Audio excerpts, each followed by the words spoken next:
આ હું કૃપા ગુંદાનો સંભારો કરવાનો છે? ના ના આ કરવાના છે ભરેલ ગુંદાના ભજીયા. શું વાત છે, ભરેલ ગુંદાના ભજીયા? હા, ભરેલ હાલો ગુંદાના તો ભજીયા ભલે તમે થઈ જો. જાય. હા આ આવી ગઈ સેવ, આ આવી ગયા શેકેલ સિંગદાણા, આ આવી ગયા વરિયાળી, આ આવી ગયા તલ ને આને મિક્સરમાં ક્રશ કરી લઈએ.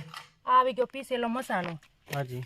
એમાં નાખીએ આદુ, આદુ આવી ગયું, એમાં નાખીએ લસણના કટકી, લસણની કટકી આવી ગઈ, આ આવી ગયો ગોળ, હા ગોળ આવી ગયો, આ આવી ગયા ધાણા લીલા, આ આવી ગયું મીઠું, આવી ગયું હળદર, ચટણી, ચટણી, આ આવી ગયું જીરું, ધાણા જીરું, આ આવી ગયું તેલ, સિંગ તેલ આવી ગયું, આ આવી ગયું લીંબુ. આને મિક્સ કરી લઈએ. સરસ જો મસાલો બને છે.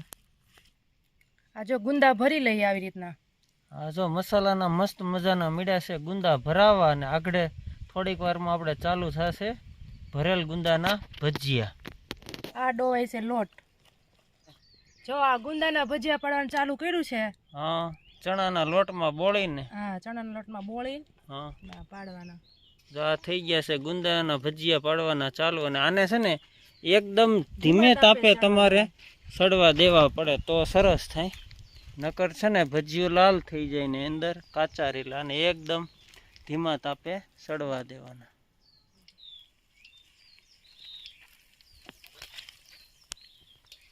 આમ જોવો ફ્રેન્ડ, આપણા ગુંદાના ગોટા જેવા ભજીયા ભરેલા સરસ મજાના થઈ ગયા છે. ચાલો આવી જાઓ.